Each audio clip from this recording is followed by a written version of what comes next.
If he gets linked in any way and Liverpool do try and explore it, I'd be all for it. Over a tenth of all of his passes go into the final third from centre half. Like, that's crazy. They were chatting 80 million, which immediately put us off by the looks of it. But we, again, because of Caicedo, we know that we've got it. I'm going to set it up, right? We're the director of football. We've got £111 million to spend, and you've got to buy multiple players. You can't just buy one player this time around. Okay? We know we've got £111 million. We're going to try and solve Liverpool's transfer problems with that £111 million. You can buy anybody. Within reason, you know, within reason. It's got to be within the realms of possibility that you could get it done. Yeah. Okay, and for a fee that's within the realms of possibility. Okay. Yeah. I'm going to go first this time because I know that this is a player that you like and you love. In fact, we might have a disagreement on whether this is allowed, shall we say. But I think if Liverpool are going to sign multiple players for £111 million, right, for me, the first player on my list is Florentino Luis. Okay. Right? And one of the reasons for that is he's absolutely bloody incredible, to be honest with you. Now, I know he's got that release clause of £103 million. Yeah, definitely. Right. I'm thinking big schmacker with all of his past experiences.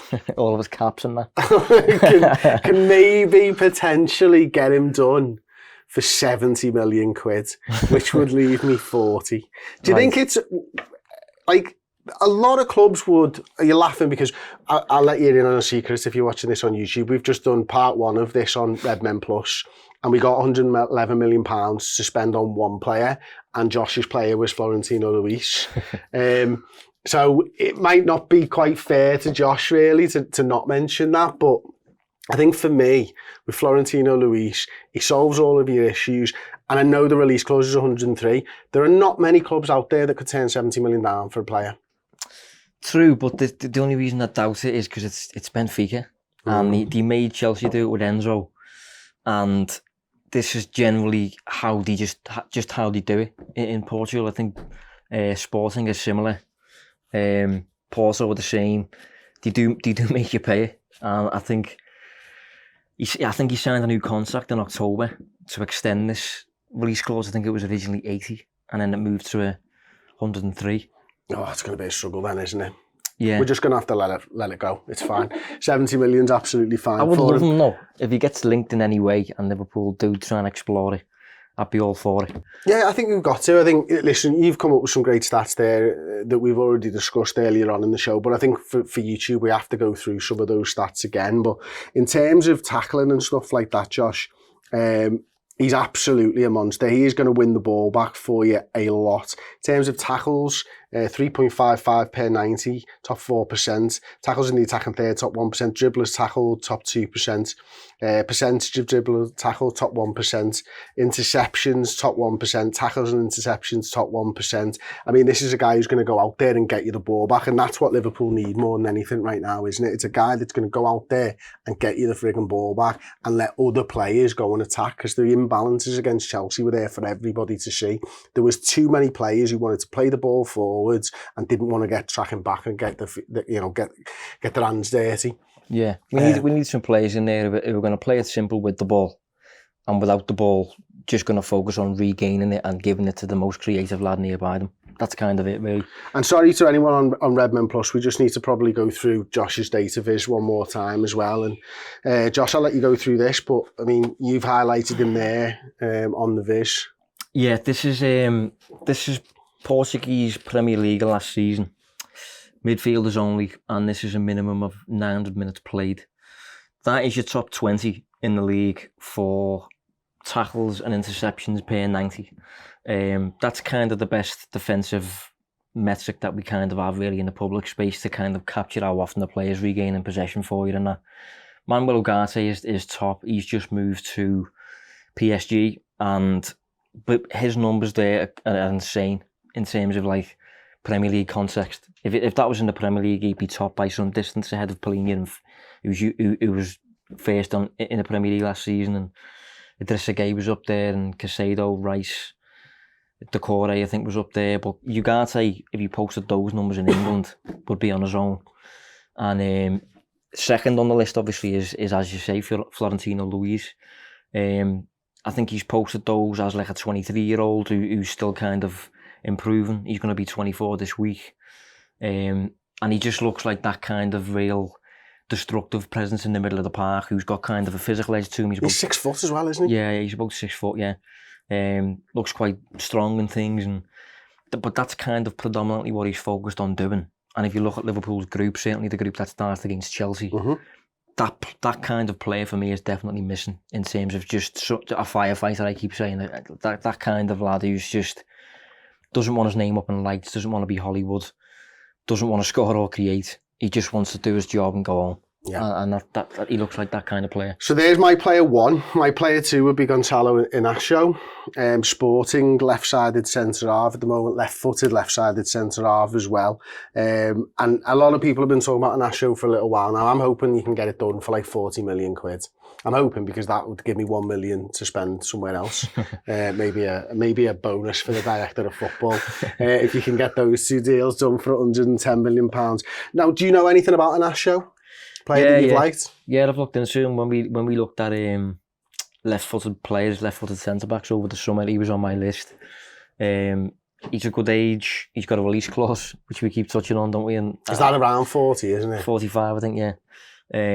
And I think last season in the whole of Portugal, I think he was second in the league for progressive passes, behind only Otavio for Porto, who's also been linked with Liverpool in the past couple of years. 9.36 progressive passes per 90 from a centre-back position. Yeah, so he gets the ball forward, he breaks the lines for you, and he suits that kind of... Put it this way, he'd be offering value on the ball without overlapping every 2 seconds like Robertson. So I think that's a bit more suited to the box system particularly. Actually, one of the things that I really liked about Inacio in numbers side of things, right, is that actually he actually compares really, really favourably with Andrew Robertson. In fact, he's a lot better than Andrew Robertson in a lot of areas in terms of, in possession of the football and stuff. But just to go through some of his statistics for you in terms of FB ref, I mean, I can just show you the passing page right now, and I don't want to pull out, too many, but he's completing 80%. 80 passes per 90. His completion is 89.7%. 9.64 passes into the final third. Passes into the final third for a centre-half, 9.64 per 90. That's ridiculous. That's basically like over 1/10 of all of his passes go into the final third from centre-half. Like, that's crazy. Like, Robertson's probably isn't quite that high, to be honest with you. And sometimes he's right up there. And his key passes are still really high, 0.39 key passes per game. In terms of his goals and shot creating actions, 2.05 shot creating actions per 90. Goal creating actions, 0.2. So that's mental in and of itself. For me, this is a guy who's physically there. He's 6'1", he's left-footed, he plays that left-sided centre-back role. He could quite easily slot into this 3-box-3 formation.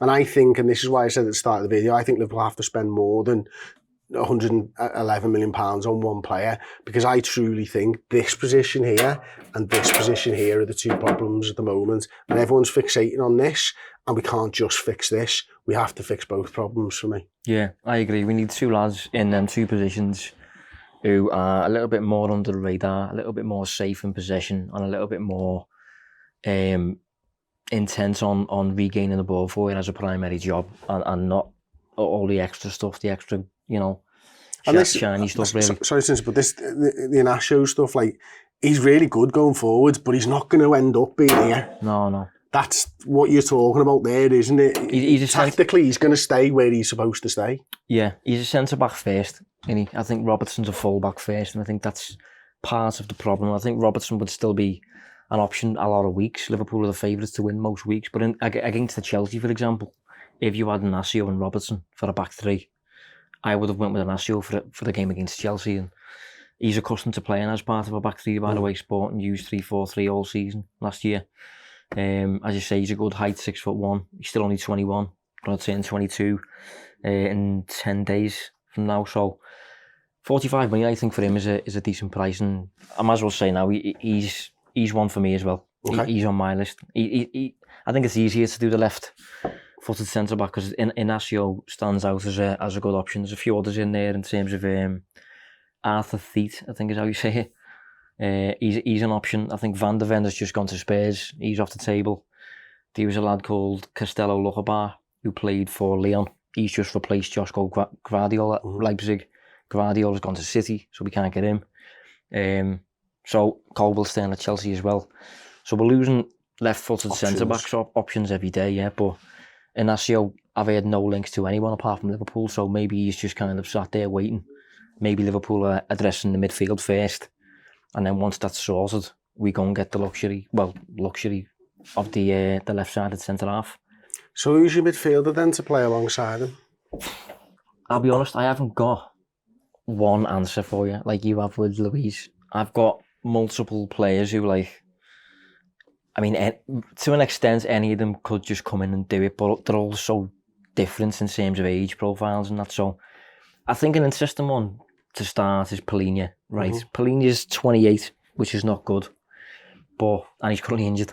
But he, last season, in my opinion, was probably the best defensive midfielder in the Premier League for me. Destroyer type defensive midfielder. Yeah.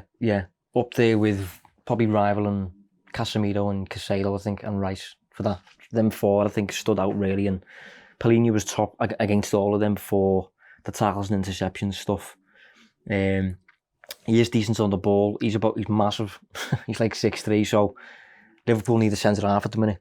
For example, if we have the luxury of playing in a percentage sometimes, maybe Palhinha could fill in as a centre half at times. But an issue with him, as I said, is the fact he's old, relatively speaking, and the fact he has a contract until 2027, and he joined Fulham a year ago, so they're going to want to get paid for him. And it means you're paying a lot for a lad who's 28. I will say though as well, like, even though he's 28, he's got about less than half the minutes in his legs than Fabinho, who's only a year older than him, but has just played relentlessly since he's a teenager. Palhinha's a late bloomer, so even though he feels old, he can probably do it for a fair few years without his legs just going, you know what I mean? Some other options in there. Amrabat is a player who I've been touching on all summer. Yeah. I don't really know why he's getting avoided. Amrabat was on my shortlist. There was a couple of options, because I'll tell you what mine were, right? I had Inacio, Amrabat, and maybe if you can get an Andre or a Tyler Adams for 20. I was thinking Amrabat for 50, Andre, Tyler Adams 20, and maybe Inacio for 40. Right, and that was one I would have been comfortable with if you hadn't have allowed me the Florentino Luis, because I'm like you, mate. I can see a lad who can win the ball back well. Yeah. And that's all I'm really looking for, to be honest with you. Well, with Amrabat, right, this is my case. Just about to turn 27, isn't it? Like a few days as well. Yeah, before the end of the month, before the end of the window, he turns 27, which is probably the main reason, to be honest, why no one's gone there. But my reason for him has been, if you watched him during the World Cup, you would see the ultimate destroyer, who's intercepting moves. Morocco were a nightmare to score against. I think they conceded for the first time all tournaments in like the semis or something like that. So he was a real general for them in the middle of the park. If you watch Amrabat every week for Fiorentina, he's really progressive on the ball. I think he placed 4th in Serie A last season for progressive passes. And that's 90. Just the manager asking different things of the players. Yeah, that's just him having a slightly different, bit like Wijnaldum with Holland and Liverpool. When he played the 10. Yeah, I think top of Serie A was Luis Alberto, funnily enough. He used to play for Liverpool, obviously, and Stefano Sensi was in there, and one other one, and then Amrabat. So he can move the ball forward really well for you and destroy, depending on what you want him to do. And most of all, even though he's a little bit older than ideal, his contract expires next summer. So you can probably get him in for like a really reasonable price, to be honest, like 20, 30 million or something like that. But for whatever reason we're not, but he looks like a Fabinho of 2 years ago. You get 2 years out of him and then bin him off when Besetic. And that might be the right thing if you can get him for the right price. That where we are right now might not be go and splurge everything on a player that we're not 100% confident with, but we'll roll the dice on a lad who's a little bit older for a couple of years and move them on. Yeah, he's very unlike Liverpool, like in terms of the age profile, especially. But it's a short-term fix, and this is one of them unique situations for me where that would make sense. Ibrahim Sangare is another one. Yeah. From PSV. He is less suited to being a lone six compared to Amrabat and Palhinha. But he is, again, massive, about 6'3". Does a lot all round for PSV, but he's playing in a, I was going to call it a kids league then, but it is full of youngsters in it. It's full of starlets and wonder kids and that. So we've just been linked with him as well. ESPN Netherlands were linking us with him yesterday. Yeah. Well, I can data-wise, he does look good in the day. He looks a bit awkward if you watch him. Bit kind of ungainly on the ball almost when he's carrying it and stuff, but he's more short than you'd think, and he's quite skillful and stuff, and really physical and that. So he's a wild card shout. I think I liked the Decore link when it came out. Sheep Decore from Palace. They were chatting 80 million, which immediately put us off by the looks of it. But we, again, because of Caicedo, we know that we've got it. So, and this is a problem that we're going to have in the transfer market now. You know, everybody knows that we've got £111 million burning a hole in our pocket. Yeah, and again, so we've got no leverage because we've got no defensive midfielders. It's just a stupid situation that we've got ourselves in. Yeah, and again, like Palhinha, Decore joined Palace last summer. So we're trying to get a player out of there immediately with a long contract because we didn't move last summer. So I like him. If Liverpool move for him, I'd be absolutely sound with that. But he is... Palace have got him in the position that they want him in, essentially. Tyler Adams is another interesting one. Going for 20 million by the looks of it, release clause again. I do think he fits the mould of a piano carrier, and he's industrious, covers a lot of ground. I don't think he's the greatest in possession, but you're playing next to Trent. So similar to Amrabat, he would be a cheap, short-term fix who would probably become a squad player as soon as we can get a good six in. A wild card shout that I wanted to throw out there after thinking about it today was Højbjerg. Okay. He seems to be available for Spurs. He's getting linked with Inter Milan. Inter Milan, I think, bidded 25, and I think Spurs want 30. So you can get him for 30. He's 28. Could you get him to an English rival for 30 though? That's the question. I think Spurs maybe a little bit more. I think Spurs might sell him to us though. And he's just turned 28. He's over 6 foot. He's a good player. Have you heard him speak? No. He's really, really intelligent when it comes to his kind of application of the game and his tactical awareness and that. And I've read like Pep Confidential where Pep's managing him as a 17-year-old and he's really impressed with him. Mourinho loved him, Conte loved him. These are all really tactical coaches. So he's like, he is a dog and he's horrible. Like, and I think you need that kind of player. He's a leader, got a really good, he's like a vocal kind of presence. 2 years left on his contract. Premier League bad wages either, would he? No, Premier League experience. He, like Amrabat, he's a really curveball, cheap, short-term fix. Yeah. Who I wouldn't be against if it was just to give Besetic time behind the scenes rather than just playing him now every single week. So that's a weird one, but I don't know why we haven't. Who are you going for then? You've got to pick. You've got to nail it down for 2. And I think we should probably say at this point, we've not really considered homegrown quotas, but I think we probably should when you're nailing this down, because I think I'm right in saying we've filled 15 of our 17 spots of non-homegrown players, Josh, which would leave me 2 players rather than 3. So yeah, if it's at all possible, Inacio and Florentino Luis as my 2 players, I doubt whether I can probably get that done for 110. To be honest with you, I would side with you there. Like that would be my idea as well, but I don't think you're getting Luis for less than 100. And then in that case, Inacio, Amrabat, and then you need a homegrown player for your 3rd player. And that's the problem that I think both of our lists have. Which is why I think we'll get 2. I think we'll get 2. The window shuts in 2 weeks. I think to expect Liverpool to get 3, even if we need it, I think is... we're not going to do it. Aiming high, yeah. So who's your 2? Inacio and out of the lads I've just named, I think the one I would like the most would be the Corey, because he ticks the most boxes for me. You're getting up here into Florentino Luis territory of transfer fees. Yeah, here, I know. But if we're talking probably slightly more like realistic, what do you reckon we'd get Pellegrini for? 45. Do you think? Yeah. See, he's just signed, wasn't he, last summer? And do you think it's contract. more? Yeah. Okay. I reckon over 60. Jeez, Fulham would want for him. Crazy, isn't it? It's insane, isn't it? Yeah, we're fucked. This is what happens when you bid £111 million for a player and you don't get them, and you announce to the world without any defensive midfielders that you've got £111 million Liverpool Football Club. Well played. Well played. Well played. Pellegrini, Amrabat and Højbjerg are all too old, slightly too old and ideal, but would all come in and immediately do the job that Fabinho would have done.